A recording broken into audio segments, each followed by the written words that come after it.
Hello, everybody. Thank you guys for tuning into this episode. Before it gets started, there was a little bit of audio drop here in the beginning, I believe 3 or 4 different small segments.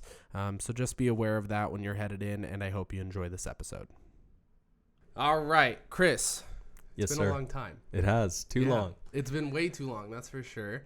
I'm a little hurt because we've been talking about doing this podcast for probably 2 or 3 years now. And every time I'm like, I see you starting it up and I'm like, hey, let's get on the podcast together. And I see I'm already 6th in line now. Yeah. Okay, so here's the thing. You know better than anyone, it takes some trial and error to get things right. And I've been in that trial and error process, so I wanted to get it right before we brought you on. Oh, okay. That's a good way to save yourself there. Yeah, that was the goal. That was the intention. No worries. I'm going to pull up a random question generator. Okay. And we are going to ask you whatever the first 3 questions are. I like it. That's fun. Ready? Yeah. All right. Let's see. If you were offered the position of mayor of your city, would you take it? Ooh. And why? Or why not? It's a good question. Yeah. I don't think I would, mainly because I don't love like politics for the sake of politics. Okay. I like change for the sake of actually making impactful change, but I'm not sure if mayor is like that first position that allows me to be more impactful. Right. I think that if you were governor or mayor of maybe a state or a city that needs it most, that would be more interesting. Okay. But I think Phoenix is doing pretty well. Scottsdale's doing pretty well for the most part. I'd agree. And I think that we have some exciting times from a statewide as well as from a government and countrywide point of view. But I think if it was offered like president, then that would maybe consider it. You would take the presidential job? Really? Maybe. It'd be cool. Man, see, personally, I don't think I could do it. It's a lot of pressure. It's not just the pressure. It's like the tasks that you have to deal with, the things that you have to think about and decisions you have to make. And we only know of the ones that even get talked about, not to mention the 100 that go on behind the scenes. That's what I'm saying. It's like there's so much information that's not even shared with you. Yeah. It would take a lot for me to want to take a presidential job, I think. I think, again, that it comes down to being impactful, and I think that if you were the roles that we're in, I think the roles that we're in have the greatest optimization for being impactful rather than being a mayor. I would agree. All right, let's go. Second question. What board game do you like the most? I haven't played a board game in forever. I think Cards Against Humanity is pretty fun. Okay. If that's even considered a board game. I think I would consider. It's close enough. Close enough. I used to play Risk a lot as a kid. Okay. I don't know if you know what that is, but it's basically like a war game and strategy game. Mm-hmm. And you have like these little like wooden cubes, and that's like signifying your troops. Okay. And then it's like you roll dice in order to see who wins, like if you were to go into battle, basically. That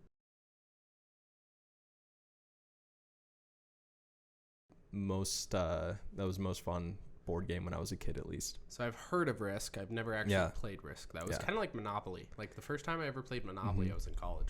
Oh, really? Played them as a family.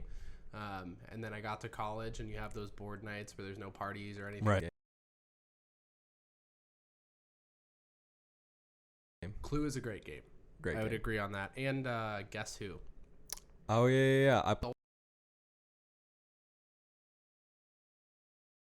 Always one that was available at like my daycares and stuff like that for some reason. Yeah. It was always there. Quality game. Yeah. All right. Next one. If you get rid of... what would it be? Ooh. Yeah. Especially in now's like today's time. That's a great question. So I don't think I would choose coronavirus. I think that we're on a track to preparing a vaccine, at least in the next year or so. So definitely wouldn't choose coronavirus. If you're watching this 10 years in the future, we're going through a big coronavirus pandemic. A big weird situation. Hopefully we're actually, what's today? I don't know what today is. 12th? 8th? 9th? Yeah, so we're 6 days from Arizona kind of opening back up. So we'll see how that goes, if there's a second wave or not. In terms of the biggest disease. And if you're going to pick cancer...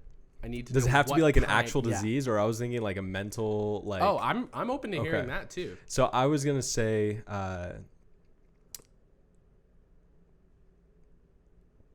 like, I don't know how to word it, but like the disease of putting too much like stress on ourselves. Okay. From and then also like media of creating like stress, if that makes sense. So the media's okay. So I think mental health is kind of like or poor mental health is kind of the thing I would try to like fight the most. Okay. Which is pretty fightable. Right.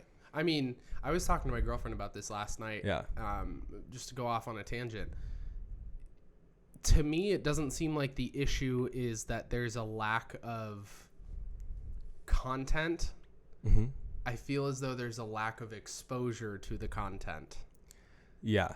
And I think that it's a lack of motivation too from people, because I think people try to seek out drama, and like a lot of times they try to, I mean, there's a reason why news articles push things that bleed, because people do, gravitate towards it. 100%. Wow, look at that, jinx. Yeah. And so I think that is partly, maybe it's a motivational thing, maybe it's like a genetic thing, I don't know. Right.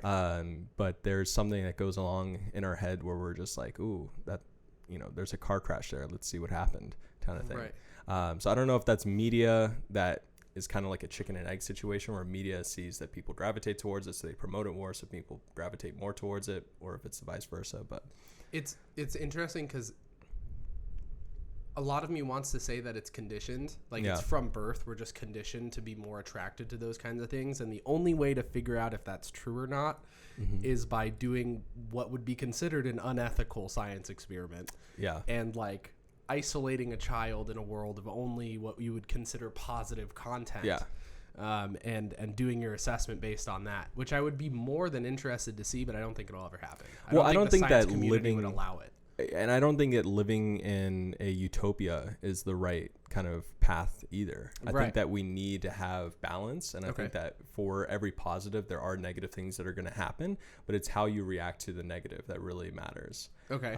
So I think that instead of taking like a sort of negative situation and blowing it out of proportion, not necessarily saying that about the coronavirus, but that's like another example of how something that definitely is terrible and awful of what's happened to a lot of people is also kind of increased in terms of stress and in terms of anxiety by whether it's media, whether it's people talking about it more. Right. And so I think that it all of those things kind of go align with it, and with stress breeds more anxiety, which brings more disease.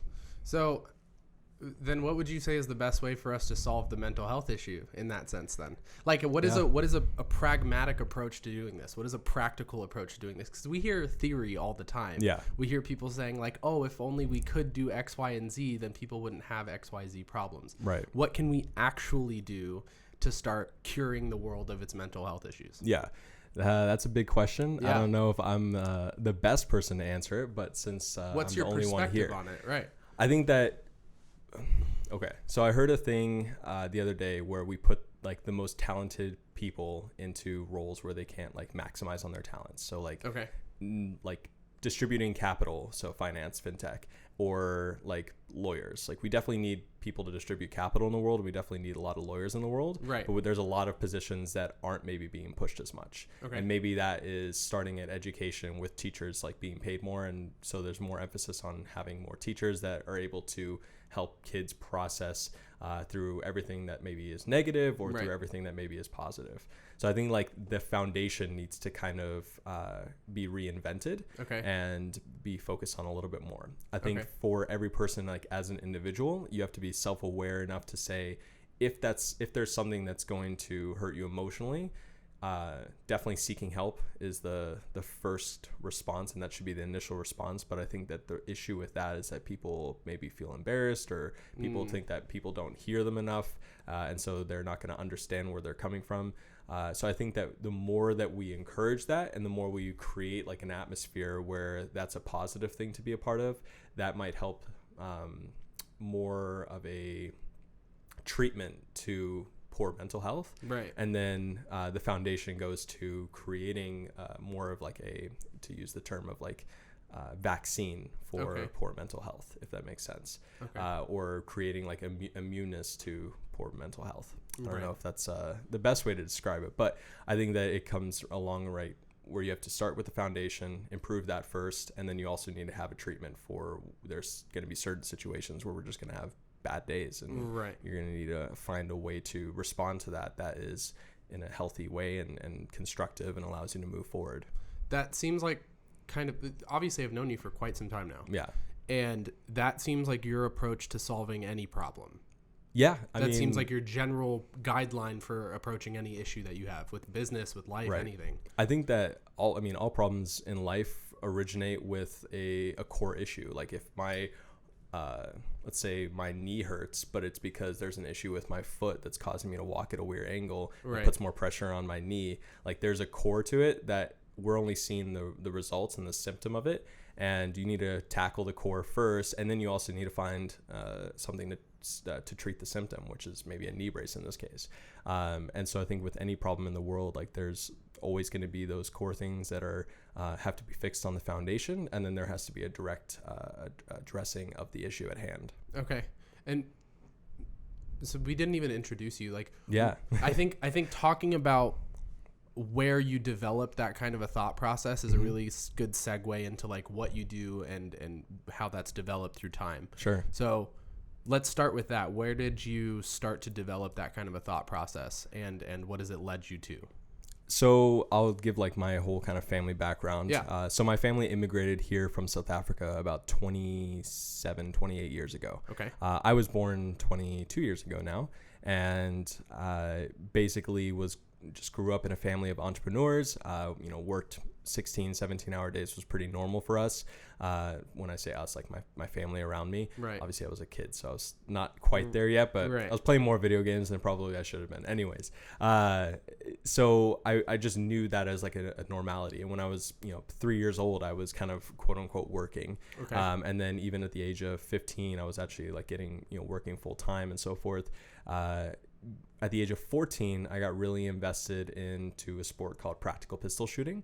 But before that, I would always like have an interest in sports, but I was also really small and scrawny and not very coordinated, and still not very coordinated to this day, even though I'm a bit bigger. We can't all be coordinated. It's not everyone's thing. I know. I wish. But it was actually a good thing because I did very poorly at like traditional sports like baseball and football, but I was really good at this thing called shooting, and so I kind of invested a lot of time into it, 6-7 hours a day, and became number one in the country by the age of 16 for my age group. Damn, that's crazy. Yeah, it was good, and so was getting sponsorships and all those things, which was kind of cool, and that was like my first introduction to startups and to entrepreneurship because I was basically my own quote unquote brand before I even knew what the word brand really meant. Personal brand before it was like the big thing it is now, right? Yeah. You know where branding comes from?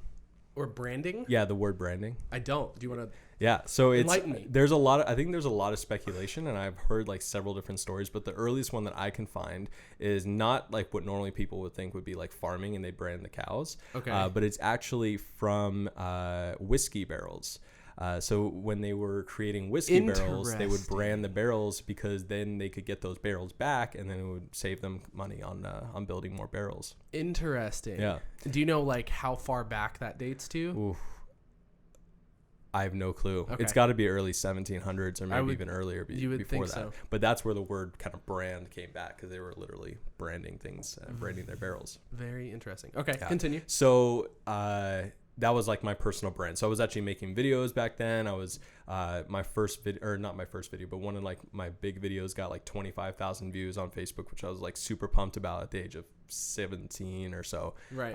And then still continued doing that, but there wasn't a ton of money in it necessarily, but it was like just a lot of fun, and it really helped me from a business perspective. It helped me from a emotional perspective of having more confidence and knowing that I'm really good at this one thing.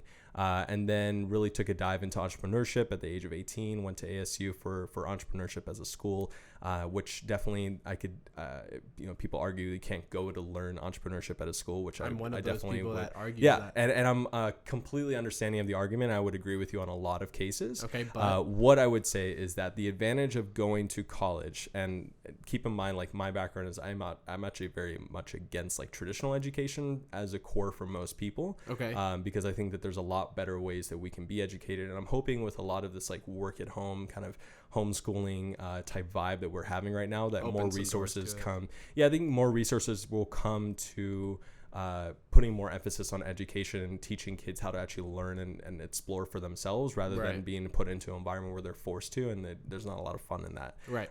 But for college, for me, I didn't necessarily learn a lot about the subject of entrepreneurship, but I learned obviously how to meet people, because there was a ton of people at college, and that's where you kind of learn to develop those relationships, and a lot of those relationships are with people that maybe are in finance or maybe in management, and they're going to be your contact at a bank in a few years when you need to seek a loan for a new startup, or it may be a potential CMO when you get to that point, or whatever it may be down the line. Those relationships are going to last forever. Right. The second thing was so relationships was probably the biggest thing, but I also got to meet a lot of professors that helped me along a path of more of getting more invested into entrepreneurship. And the biggest one that I had was going to a school called Draper University, which is based in Silicon Valley. And I stayed there for 6 months, had a startup going into it based on ed tech. A company called Toy Up, where we were basically we were creating a kid's plush toy that could actually recognize objects in an environment, and then creates games and content around that environment and around the kids' learning ability in order to teach them through exploration, which is a much more effective way to learn. So kind of like an AI collaboration with child's education. It's like an AI Teddy Ruxpin type, Okay. Teddy Ruxpin bear. So Okay. that was kind of, a lot of people compared it to that. But if you think of like the movie AI, that's actually kind of where we got the idea from, where you have this like little companion, little friend with you that you actually can learn from. Right. And because we were teaching through exploration, we were creating more cognitive connections in the child's brains, which was leading to about a 4 times improvement in their retention. Interesting. So our goal was to actually take that product, and we were working with 2 to 6 year olds, and take it and develop a product similar to that, where you could still learn through exploration, but for 6 to name the number, infinity, right? Right. And the idea was that you can learn through exploration, which creates those more better cognitive connections. And ideally, we'd be able to teach current college level applications to children before the age of 12.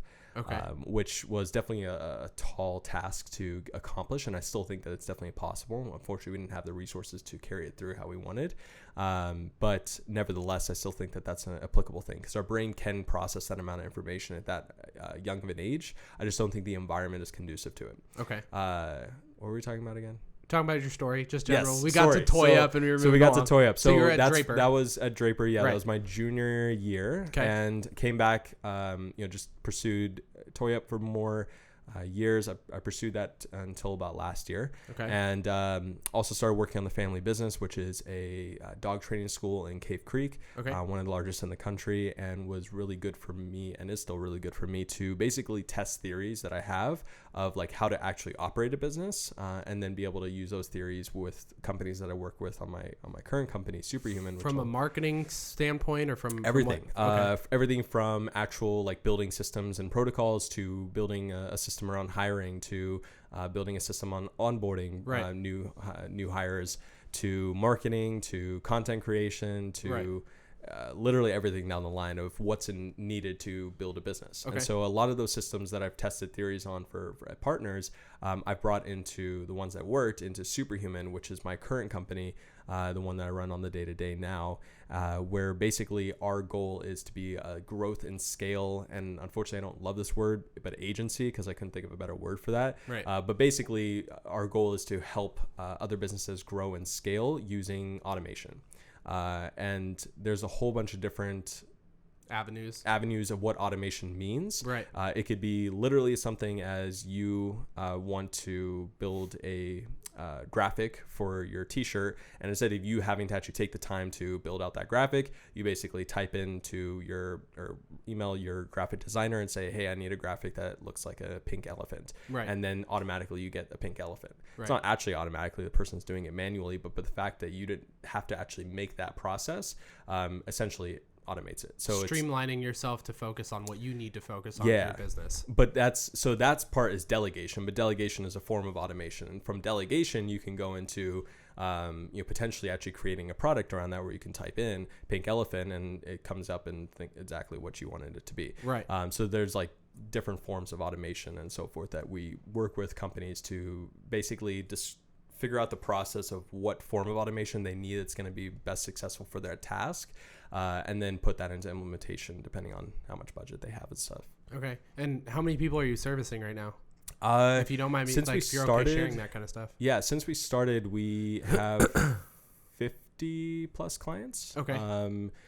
It depends, and obviously right now it's kind of weird because there's sometimes we've seen an uptick in certain services and we've seen a little bit of a down in other services, but usually at any one time we're helping between 5 to 10 companies. Okay. And it could be anything from creating a full content library of scheduling out content for the next 6 months, or it could be something on day-to-day customer service, or it could be building out a lead generation funnel for another company. So there's quite a few different processes that we do really well. And if we haven't developed a process for something we do really well, we work with the company itself to figure out what do they have currently and how can we remove the inefficiencies from that current process and then potentially make it either completely automated with technology and integrations, or we delegate it to one of our team members that can do it at probably half the cost and half the time. So your goal is really just to help people maximize their time and their efforts to get the most out of their businesses ultimately. Yes, 100%. And I think that so here's our kind of theory of timeline. So if you have a task that takes you an hour and it costs you $20 for that person to do it for an hour, but you're able to take that task and say remove inefficiencies and get it 10% better. Mm-hmm. So instead of $20 for that task, now it costs $18. Right. So you gain that 10%.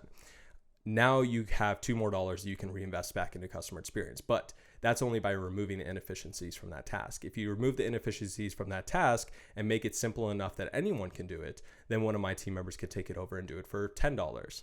Now, instead of $20, we've gone to $10, so it's a 50% improvement, or depending on which way you go. Right. And so now you have $10 for every hour you would have originally spent on that task. Okay. And when you're spending, 40 hours a week, so $400, and you have a lot more capital to reinvest back into product experience, which then creates a flywheel of kind of growth at your company. Because the more you can invest back into customer experience, especially at an early stage, the more exponential that effect will be on your company. Right, and that's kind of feeds into like the music industry as a whole. Mm-hmm. A lot of musicians build a cult fan base, what they call, and I feel like it's just based off of that, creating a customer experience. I guess for them, it's a listener's experience, creating merchandise and music that's really attuned to like their brand and getting people really invested in it. So I guess that does apply to just about anything. When you look at any company that's very successful, almost always they're customer centric, and not just in like the cool way to say that we're customer centric so that it sounds good, but like really focused on customers. So like Amazon is their like the first thing in their culture pillars is customer centered, making sure that every single solution that we're providing is improving the customer's experience, whether it's discounting Prime by $10 or whether it's making sure that they don't stay on the phone, someone waits on the phone for more than a minute. All of those things are just designed around the customer, and that's why they've been able to progress so much, because they've delayed the gratification of being profitable for 20 years, and then eventually they came up with AWS and were able to make profits and delay that out even further.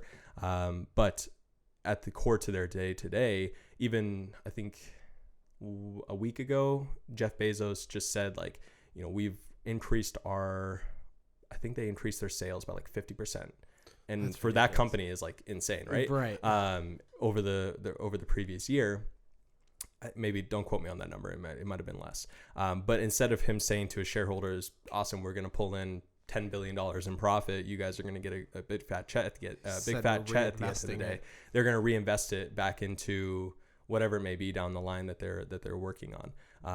So that's I think the core to any good foundation of a business, and everything else is just operational to make more efficient processes, so that way you can reinvest back into customer experience. Gotcha. Okay, and your book that you just had, it came out a couple months ago? Yeah, January. Right, so for about 4 months ago. The book is centered around what? Is it centered around what you've learned through the current business you're running, or where did the idea for it come, and what is it about? The book is kind of a compilation of the last couple of years of experience, both of creating processes and the actual like nitty gritty of doing those SOPs, all the way down to just like simple kind of, I would say like generic mental tricks to improve your overall productivity. So it's everything from taking like a lesson from Bill Gates, where he takes a week off of everything and goes and like sits in the woods for a week and just kind of thinks on the things. Yeah. Well, not does nothing, but he like sits and he like ponders the things that he's really focused on or really struggling with. And by being able to kind of separate yourself on a very direct level from everything else going around, he's able to make, you know, breakthroughs. And then he reads and so forth. So there's everything from lessons from like people that I've read about or people that I've learned from, all the way to lessons that I've kind of learned over time. So there's a lot of different information in it, and I think that it was a really interesting project to grasp all of the things that I've kind of brought together to improve efficiency, or in the book to master efficiency, and then also improve your productivity. Yeah. What's the title? The title is Mastering Efficiency and Productivity, and then How to Run Your Life as a $1 billion Company. Okay. And then what was your experience like actually writing the book as a process? What was that process like for you? So I had a super weird process. I'm definitely not a writer by any means. I love to write. I think it's a lot of fun.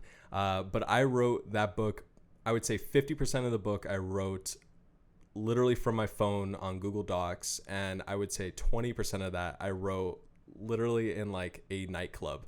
Not any particular one, just like I would travel around and then I would go to a nightclub, but then I would have ideas, probably because of the energy and like the positivity in that environment and so forth, and potentially like, you know, alcohol. But it wouldn't surprise me. Yeah, I mean, I would have great ideas and I would compile it, and then over the time I was just, you know, so I did that for 5-6 months, but I kind of took breaks in between. Right. And then I was just like, I just want to finish this and get it done. I think actually it was like November time. I wrote to you, and you were talking about being putting up the podcast again. And I was like, oh, I should come on once I finish the book. And you said, when are you going to do that? I'm like, I don't know. We'll just set a date. And so I like set like a month or two from there. I think I was a month after that date, so it wasn't right on time, but still like I finished the last half of the book in about 2 weeks. Okay. And the way I did that is, now I've kind of actually productized it.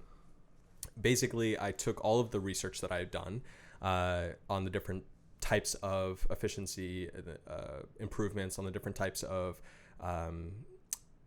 algorithms that you can put into your life or into your business that help improve things. So things like OKRs, which is objectives, key results, and that was made famous by John Doerr, who worked with Google in their early times. All the way to, you know, just simple things like SWOT analysis, right? But taking those different research materials that would normally be done in like a classroom, and then giving my own spin on it, and actually giving examples of how I would use them, or how I have used them, or companies that have used them really well. Right. And so I took all of the research that I did and compiled like an outline that was kind of in depth, and then I hired a writer to work with me, and basically I dictated to him. He would come up with like a chapter, and we would talk about AI, and I would basically just go through the whole rabbit hole of my thoughts on this subject. And similar actually to like a podcast, where you basically have a kind of potential guideline of what you maybe want to talk about, right? Or in this case, you have a random generator, right? And you pick a title of your chapter, and then you just kind of start talking about it. And then after about 30 minutes, I would probably finish that chapter. He would take the things that I said, make it actually sound good, and then that we would just progress like that. So we wrote the other 50% of the book in about 2 weeks. That's solid. Okay. And then that same person did all the editing and all of that, the review. Yeah. So he would edit it, review it, and then I went through and edited and reviewed it a few times. But to be honest, like, he was fantastic. He was great at, I can't remember who says this quote originally, but I think it's the scientist, astronomist, Neil deGrasse Tyson. Oh, okay. And I was going to say him, but I didn't know. Okay. Yeah. Neil deGrasse Tyson. He says it really well, where he says, my writer helps me say what I mean and mean what I say. Okay. And so I think that he did a really good job in helping me say what I meant and meant what I say. And did you find your writer through means, is this like a VA? Is this someone you've never met in person? Yeah, someone I never met in person. I put a job up on Upwork, which is a phenomenal platform. and basically reached out to him, interviewed with a couple different people. He had a very similar writing style to me, so I felt like that would click pretty well. And he also had some pretty good experience in doing similar services for other CEOs and so forth, so I felt like it would be just a good relationship overall. Right. And then he also knew pretty much exactly how he would do it, and it aligned with how I was already thinking I would do it. So we literally, I think we spoke once or twice on the phone, hired him, and then got to work. Okay. And then did you pay him on like a contract basis for the whole book, or was it for the rest of the project? Okay. Yeah. Okay. And did he review the first half too? Mm-hmm. Okay. Yeah. See, I've been thinking about the best ways to write a book, like what would be the most efficient ways to write a book. Yeah. And I've seen some people suggest that you talk into your microphone on your phone. I did that just a bit record too. Yeah, right. Just record a voice memo and then send it over to one of those transcribing companies, and they can transcribe all your words out for you and then send it to an editor. But this kind of cuts one of those steps out of the way for you. I think that I think that process could be effective as well. Right. And I did, like you said, I did in kind of a roundabout way.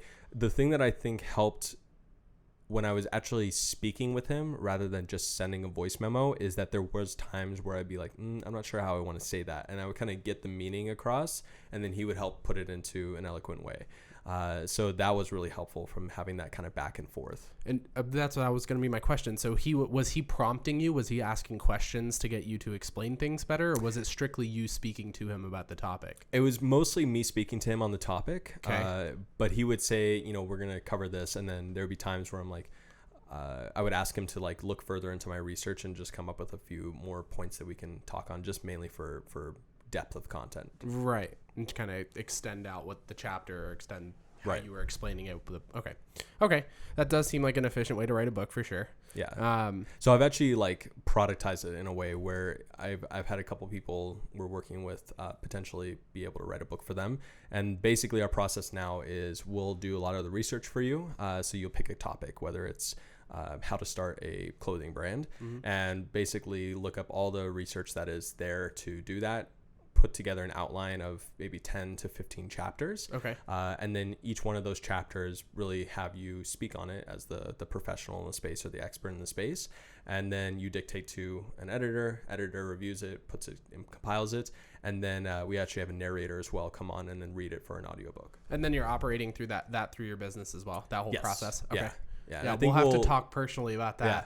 In doing something in the future with that. That sounds great. Yeah, it was a lot of fun, and we published it on Amazon Kindle, and used KDP as the publishing source, which is really helpful because you don't actually have to upfront a lot of like the normal publishing costs of like actually having to create 2,000 books basically. Right.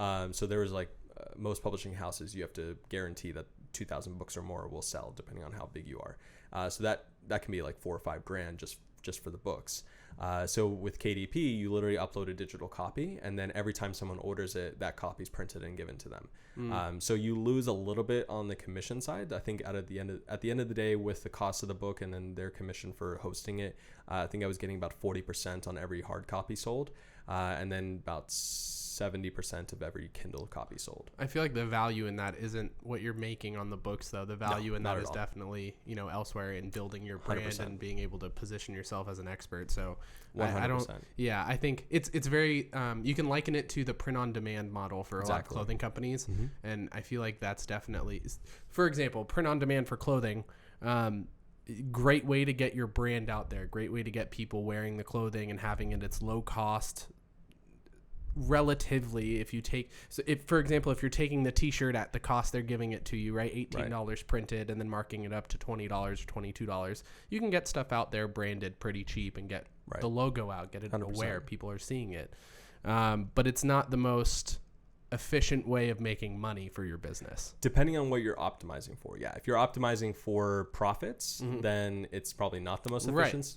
But if you're optimizing for exposure, or even experience for that customer by being able to offer them a relatively cost-effective product without having much wait times or anything like that, and if you're optimizing for your own time, because it takes a lot of time to set up a whole manufacturing process and so forth. So there's always in life like things you have to optimize for, and that optimization is always going to have trade-offs. Facebook optimized for building a really fast platform that grew exponentially, and then they had some trade-offs in privacy or in security and so forth like that. Sometimes those trade-offs can be overlooked and sometimes they can't be. So it's always a trade-off process. Okay. And then is the business you're working on right now, is that your long-term plan? Is this what you're planning on pursuing full-time? Yeah. Or do you have any other projects in mind that you're looking to build off of? Right. What's your goal long-term? So Superhuman is basically a vehicle. I'm building a vehicle, right? And what I mean by that is I'm hoping to create a company that has one large system. Okay. To go from ideation of a product or startup or idea and go into MVP stage, go into surveying customers, building that MVP, building prototype 1, more surveying and beta testing, going back, reiterating, maybe manufacturing, maybe producing at scale, and so forth, marketing, advertising, sales, direct sales, customer service, and repeat. Right. I'm hoping to build one large system for that, okay, and then be able to basically get an idea and assign. At that point, I'm hoping to have 4,000 or 5,000 people. Okay. That I basically be able to take like 100 and then just assign them that project, and then they can work through it. And as the project gets legs, being able to assign more and more people to that until it's able to maybe stand on its own, and then seeing how much impact it can have on the world. And depending on how much impact it can have and the KPIs that we're measuring against, basically being able to take it to a full fruition in a full company. So you're building a business factory. Yeah. But like that doesn't sound fun. No, it doesn't. Vehicle sounds way cooler. Right, like it does. I don't know, like a Lamborghini. You like Lamborghinis. I like Lamborghini. You like Tesla. I do love Tesla. So you just all got about your Tesla, right? Yeah, I got that December 26th. Okay, so I'll be honest here. Did you buy into Tesla because of Elon, or did you buy into Tesla because of Tesla? I don't know. I think like I always loved Tesla from when I first kind of heard about it, maybe 3 or 4 years ago. Right. And I'm not going to like front and say like, oh, I love it for like the green and the energy and everything like that, because at the end of the day, it's probably not the most energy conservative. Right. But I do love, I love the technology of it, because it's just fantastically built car. And it's brilliant in just the little micro details of literally when I jumped in the car for this meeting, it pulled up your address that I'd put in ahead of time into my calendar. So it pulled it up from the calendar, started the route already, and it told me the approximate time that I would be there. Right. Oh, that's crazy. And it also told me how much battery I would have by the time I reached there and to get back to my house. So it like has all these like micro features a part of it that I think is just brilliant, because it took a lot of time to develop those. And I think that when you put that much emphasis in those really small details, that's when you truly have created a great product. So I love it from the actual car perspective. And obviously it's a really, really fantastically performing car as well. And I think Elon is a really interesting guy.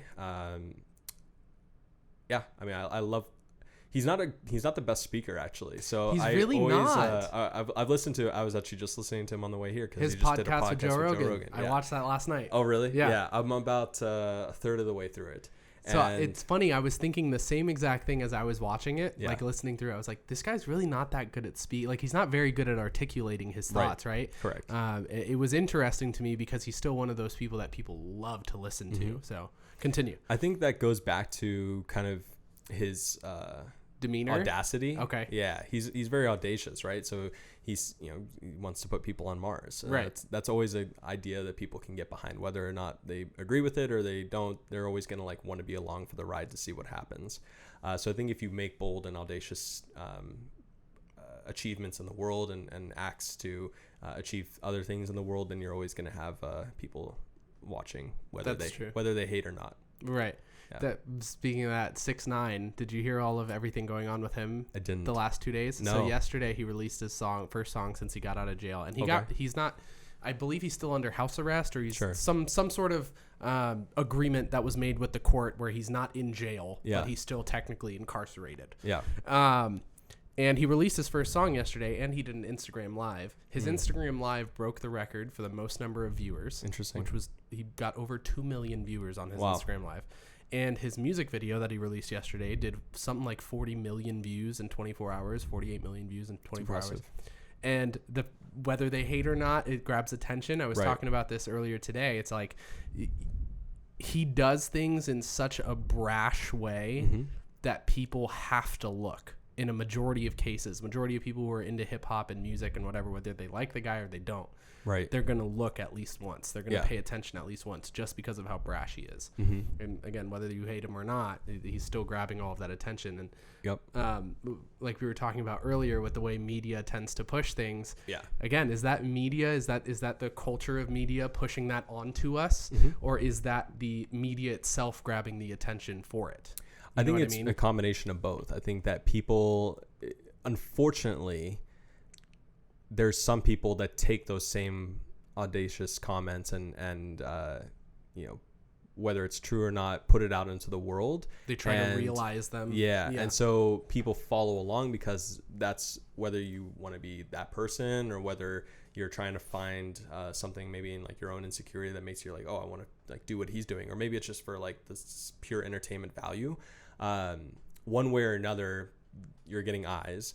And then if 6ix9ine says, hey, I'm getting 40 million people that are watching me, I'm going to do other things like this because why wouldn't I? So I think that proof of concept, I'm going to keep going. Right. So it's a combination. And the more things that they do of that, the more people will follow along because they think, oh, well, this is just the new norm. And I'm not saying that that's not like for him to say that is not fine. It probably could be, and it probably is. And we live in a really great free world. So more power to you. I think when it starts hurting people, that's when you have to start reconsidering your values and your alignment on that. So speaking on that, there was maybe a week ago, 2 weeks ago, you posted something on Instagram about how Instagram had filtered what you called a fact check on something. And I responded to it saying, I really hope this doesn't go too far. Right. In the sense of something being negative or damaging or hurtful, how do you think a society can manage, you know what I mean, ousting that or at least managing those negativities, but still not going too far? So it's a very dangerous line to walk. Right. Like you're walking on a really, really, really dangerous line when you try to enforce something like that. Yeah. Especially when you are a company such as Facebook that tends to have a history of not balancing things well. Right. They either go too much in one direction and that causes detriment to the other direction.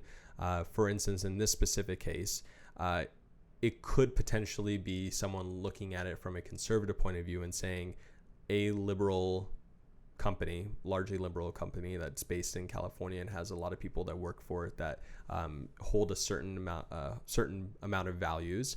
Not to say whether or not those values are correct or incorrect, but they have those values. And if someone doesn't potentially align with those values, that piece of content could be scrutinized more carefully.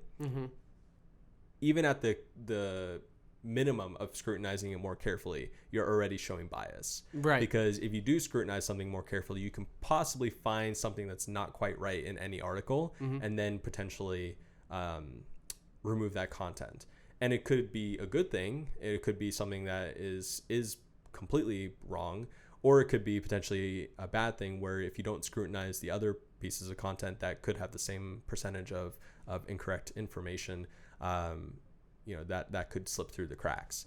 I think that the idea behind it at its core is good. And I think that it has to be something that we have in this world of putting more emphasis on factual information, especially with the virality that things can take nowadays.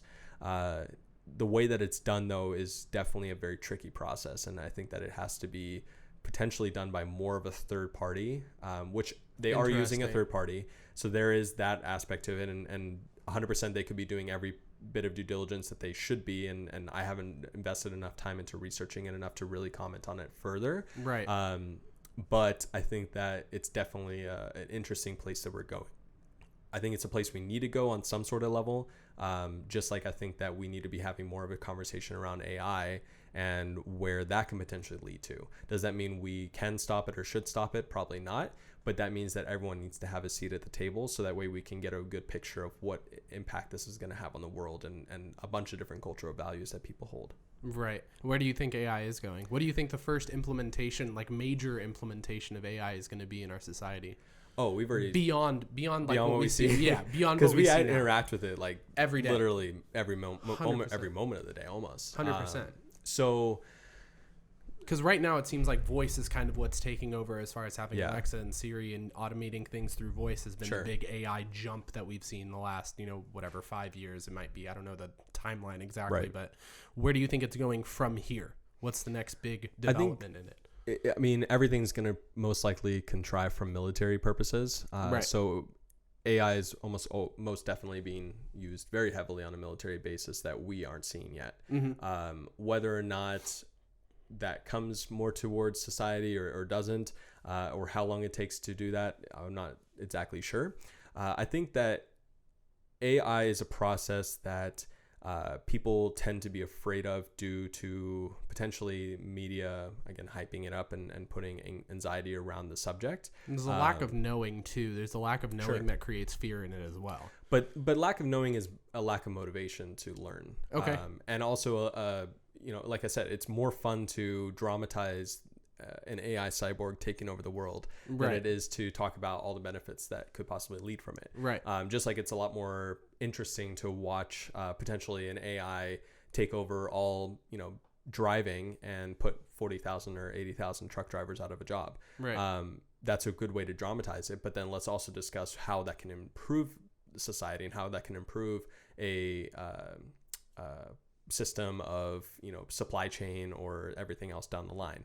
And definitely let's talk about how that does affect those lives and what we can do to maybe lessen that effect on the world, because there's no doubt that AI is coming, whether it's Americans that create it, whether it's, and when I say it's coming, I mean it's already here, but the versions that we're discussing are coming, right? Where it's true autonomy in technology. I think that AI is going to do the goals that we set out for it. So for instance, if we were to have something that is a general AGI, do you know what AGI stands for? I don't. So it stands for Artificial General Intelligence. Okay. That is the, cyborg that takes over the world. That's that type of intelligence level in order to get to that point. Basically where it reaches the point where it can effectively think and communicate as well as humans. Is that the same idea of sentience?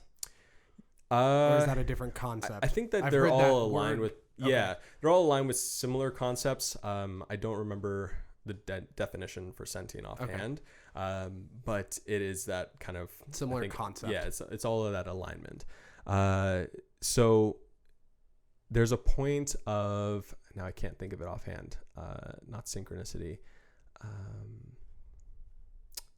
It starts with an S. I can't think of it, but it is that point of creating AGI. Right. So AGI is, by any person's definition, the only thing that scientists can agree on when it comes to AGI is that no one knows when it's going to come. Some people think it'll be 10 years. Some people think it'll be 100 years. Some people think it'll never happen, though the likelihood of that is probably not high, because at some point it's possibly going to happen. There's a lot of really smart people that are investing a lot of money into potentially making it happen.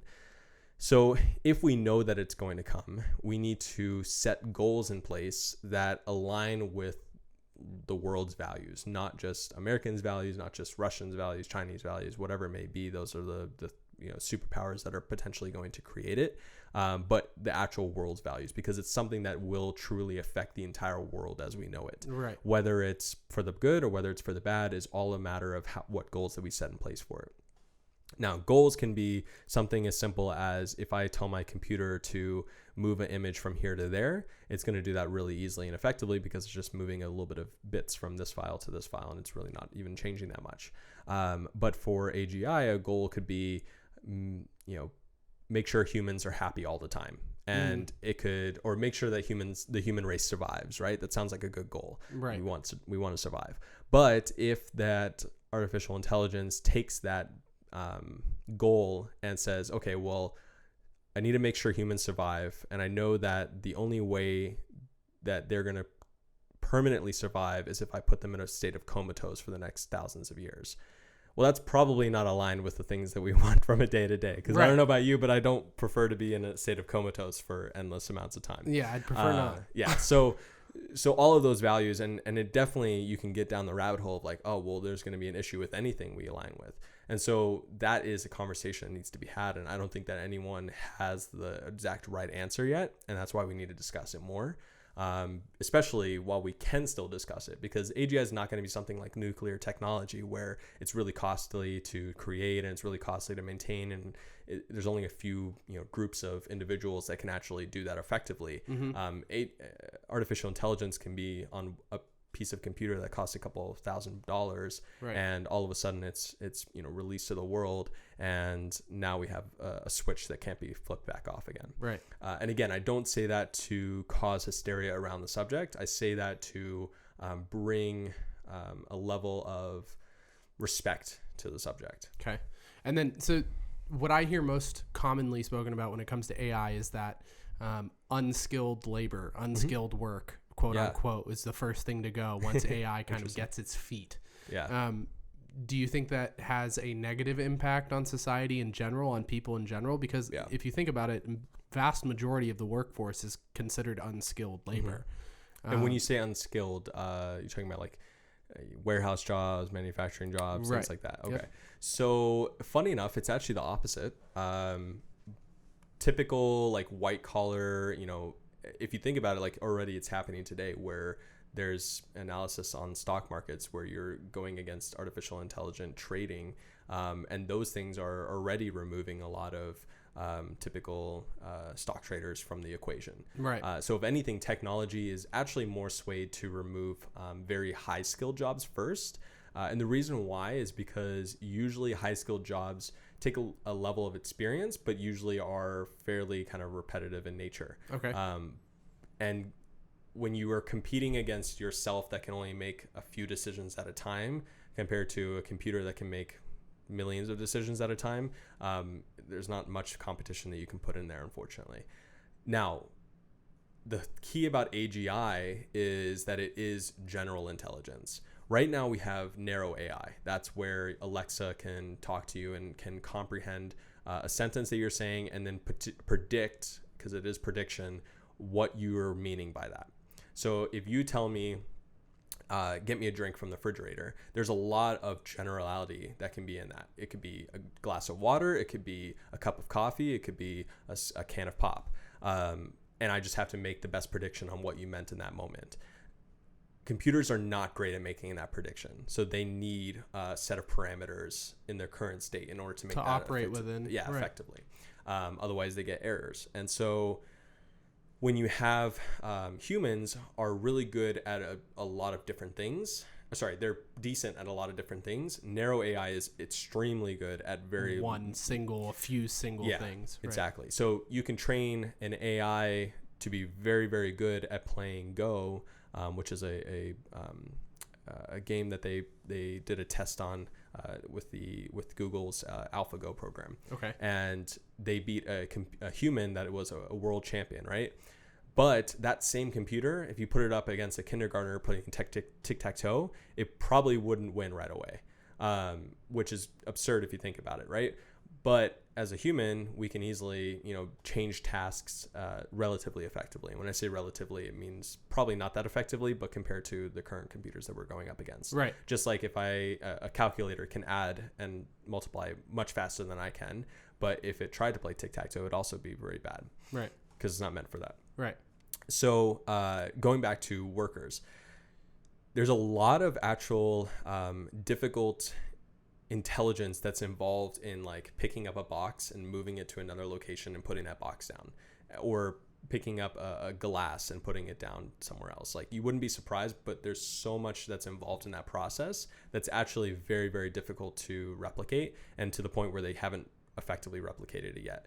So there's all these different sizes of boxes, different there's all variables that apply to it. Okay, yeah. I get that. And so actually, quote unquote unskilled labor is probably safer currently than things like analysis or analysts, or ads managers, or even content creators. Interesting. Because if you think about what is the formulation of a song, it's most likely a few different pieces of notes that are played together in some sort of rhythm in order for someone to listen to it and potentially enjoy.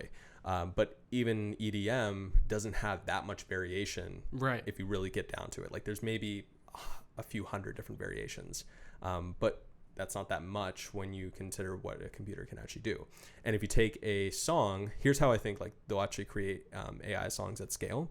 So there's a top 100 Billboard list of pop, EDM, everything down the line. And you're saying together, top 100 songs, regardless of genre, altogether. No, I'm just saying at any one time. There's we know of 100 lists. You can go look up Spotify's, top 40 or whatever it may be. Right. And those are popular songs, right? And usually they're similar artists playing those same popular songs. If an AI were to able to take all hundreds of those songs and find similar paths of commonality between them, it could potentially create a whole new song from those similar songs and get it to the point of being so popular that we wouldn't know the difference. Right. So you could literally create an AI artist and name it someone so that no one actually knew it was a computer doing it, and create these songs. And if they are doing it already, that wouldn't surprise me at all. I don't know if they is an actual artist or they is just someone that could be doing it.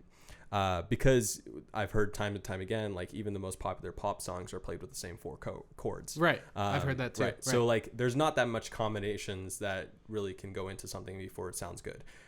When you get voice thrown into there, that's a little bit trickier. But even EDM has very minimal voice. Right. And if it doesn't, there's usually certain snippets that an AI could pull off the internet that could make something reasonably... chop, cut, tune, and then use it for... Yeah. Right. So... even something as creative as producing a song, which don't get me wrong, takes tons of skill, and I could never do it for at least unless I put a ton of effort into it. That still isn't necessarily safe from AI. And that's usually the argument that I hear is like, oh, well, as long as you're doing something creative, then AI can't touch it. Well, yeah, not really. Interesting. So that's a whole realm that I haven't really given much consideration to. Although I've heard the argument for like AI creating music. I've seen I don't know if it was a YouTube video or something like that was talking about it. It doesn't seem too outlandish when you explain it in that respect. When you explain the way AI works, it definitely doesn't sound like something that's very out of reach or outlandish at all. Right. So the way AI works, since you mentioned that, so most quality AI, like Tesla's automated driving software, is the use of neural nets. So neural net is best replicated by our brain, because our brain is comprised of a bunch of neurons, net of neurons. And so when you create a neural net in a computer, you're basically replicating that process. So it's a bunch of neurons that fire together. And what you do is you input a piece of information and then you get an output of the information. Whether it's the same information, whether it's changed, doesn't matter at that instant. Then you say, so let's say we're trying to teach a computer to recognize what a cat looks like. So you input hundreds of cats into this computer and then they output hundreds of cats. And slowly you give the computer a goal of, I need you, when you see this image, to say this is a cat.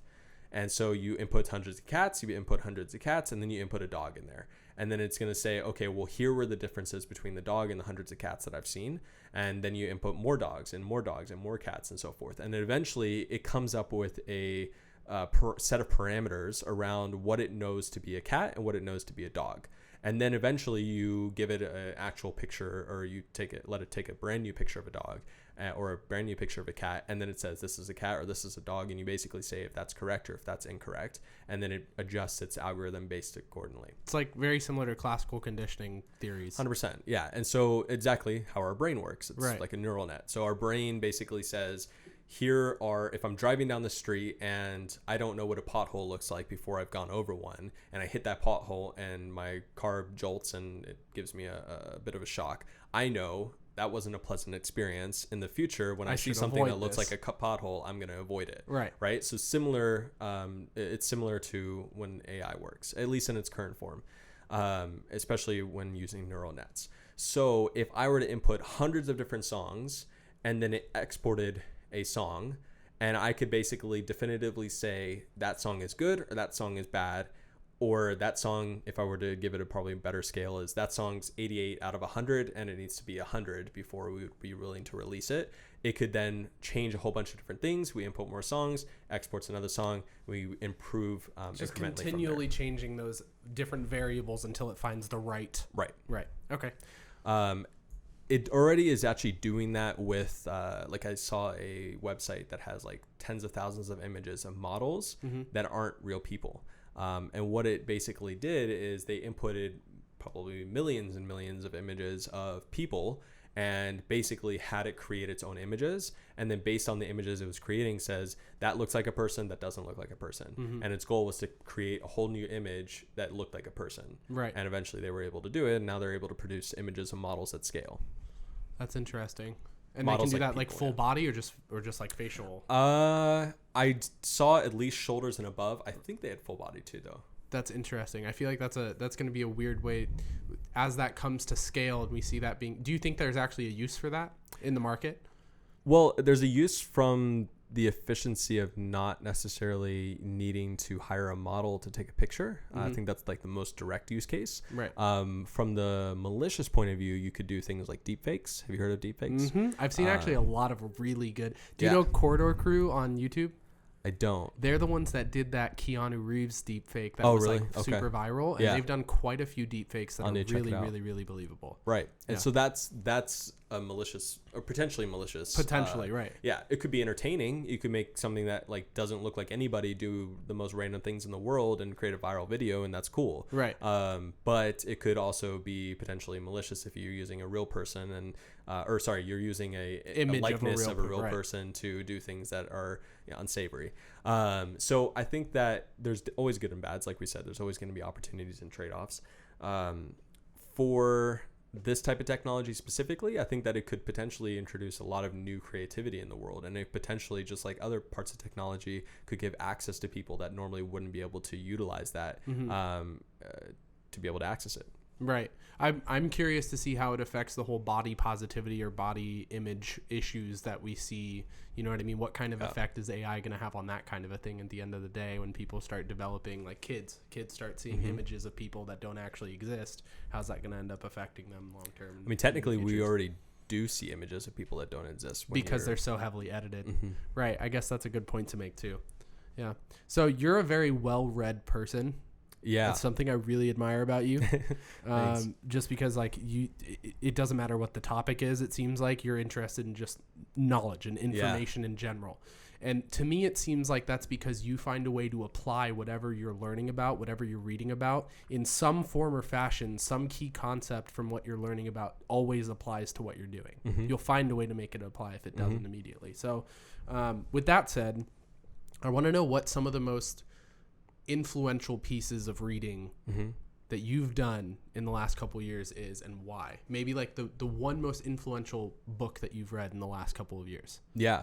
And when you say a couple of years, I've really actually only been like actually reading or actually listening to books for like maybe a year. Like I didn't really do much before that. Maybe 2 years. What was the trigger? Where was the trigger point for you to start doing it? I don't know, actually. I think I'm trying to think back to the first one that I read. It was probably like a Gary Vaynerchuk book or something along those lines, where it was just like easy and fun to like listen to. And I really mean listen to, because I mainly only read audiobooks. I only do Audible. That's like my only form of reading. Exactly. And I think that it's not only a really great way to get information, but it keeps me honest, because I don't have the patience to focus on one thing like reading a book. Maybe that's ADHD, whatever it may be. But I get a lot more enjoyment by listening to a book, and I'm able to get through it faster. I agree. So for whatever, maybe that's just my thing, whatever, it doesn't matter. That's just how I prefer to consume information. Right. In terms of the most influential, I would say my favorite book that it always comes to the top of my head whenever someone asks me something similar is Life 3.0. And that's where it takes a look at a lot of information on AI, and basically goes through a bunch of different theories on what AI could potentially mean for the world, how it could potentially be released to the world, what it could look like in 100 years if it were to create a utopia, what it could look like in 100 years if it were to create a dystopia. And I think that that's the most interesting book, at least, that I've read. I read a lot of like biographies in general. I really get a lot of information from those, because I think that it's always interesting to look at people and how they live their lives, especially high functioning individuals like Elon Musk's book or Steve Jobs' book or Tony Hsieh's book, anything along those lines, where they're really good at one expert matter, or maybe a few different ones, and you can pull the best from those books and implement that into your own lives.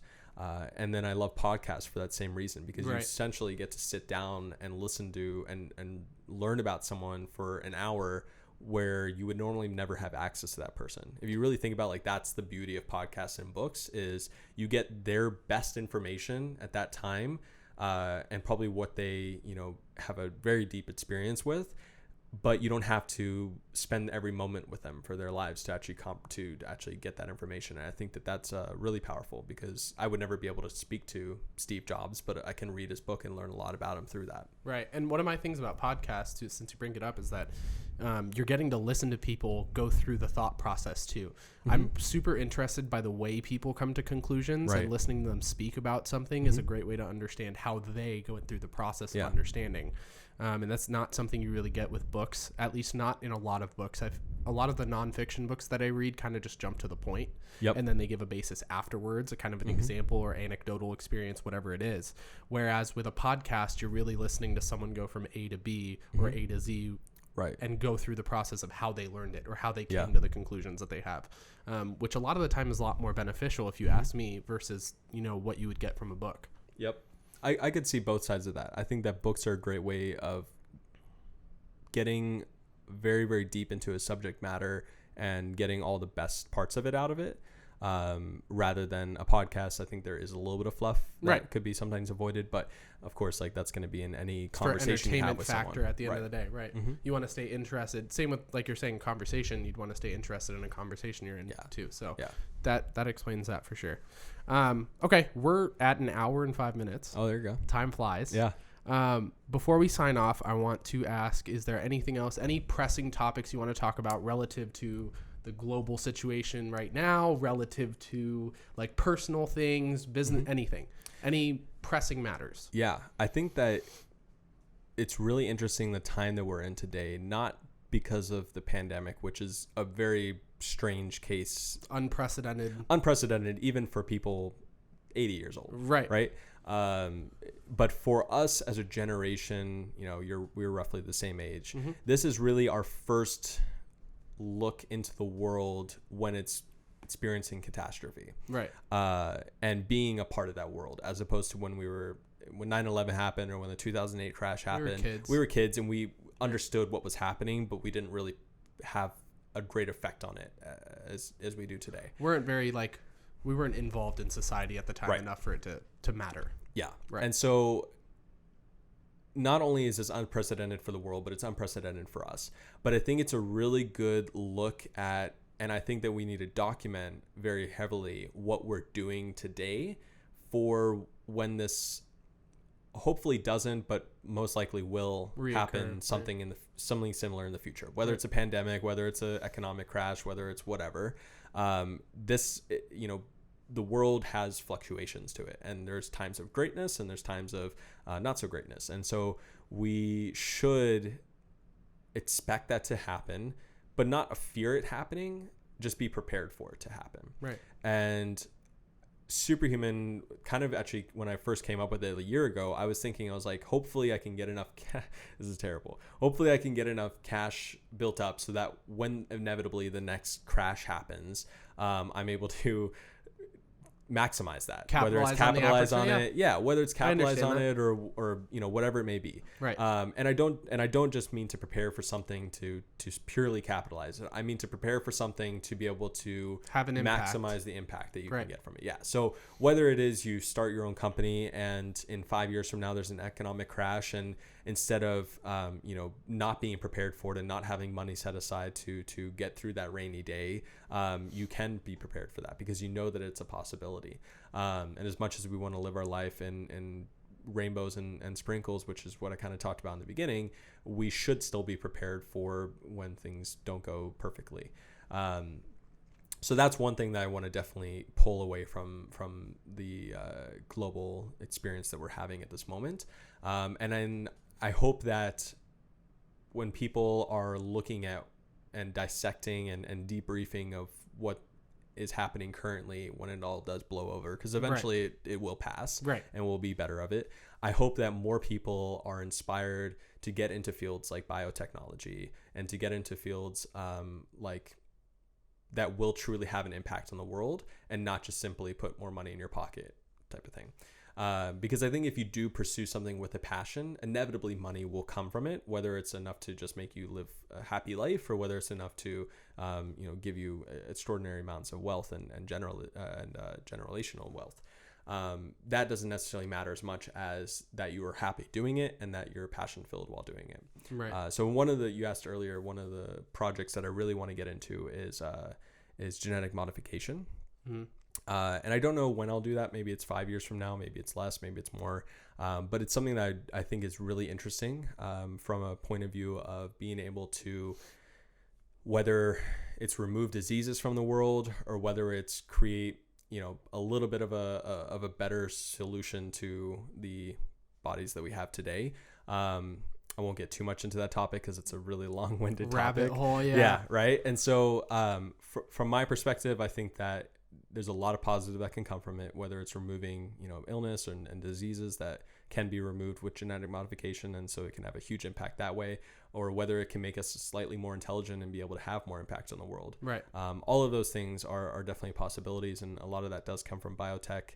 So I hope that more people will pursue difficult career paths, but very fulfilling career paths like that. Yeah. And then I hope people will stay positive throughout all this. Yeah, that's the only goal I have for everyone, to stay positive and do what you can to at least make progress on something. Keep your eyes sighted on something and don't let this become something that affects you negatively in a way that you're becoming depressive and start to feel as though like, why is this happening? Why in my lifetime? Because I've already heard those arguments come from people, and it's kind of upsetting, honestly, when you think about how much, again, I can never get mad at people for what they haven't been able to be exposed to. And I feel like that, again, is such a big issue, is the lack of potential for exposure to certain things. But there's so many people that have been exposed to so many things but still choose not to follow through with it, or still choose to remain ignorant to it. So that's my thing, is just hopefully everyone's staying positive and doing what they can to utilize what they've been exposed to the best of their ability. Yeah, much like our immune systems, we need exposure to things to develop resilience. Right. And that resilience will help us tenfold over time as things do get difficult from time to time, and you're able to overcome that with gusto. So I think that that's important, to have that exposure and to not say, why me, but instead say, how can I use this to create a better experience next time? Right. Chris, pleasure. Always. Yeah, it was great. I'll throw your Instagram over here. Cool. Send me a picture of your book so I can post that up, and give me a link to it so we can get people reading it, because I skimmed parts of it and I thought it was great from what I skimmed. I actually have it on my list. So I'm starting a book review segment of a podcast that I'll be doing kind of individually, so that way I can do stuff when I don't have guests. And that's on my list of books to review and toss on there. So I'm excited to get that coming out too. Thanks very much. Yeah, I appreciate it. Thanks everyone for listening. Yeah. Thank you guys for checking out this episode. We'll be back with you in another 2 weeks with another episode. And like always, stay positive, stay happy, wash your hands, and we'll see you in the next one. Cool. Cheers, guys.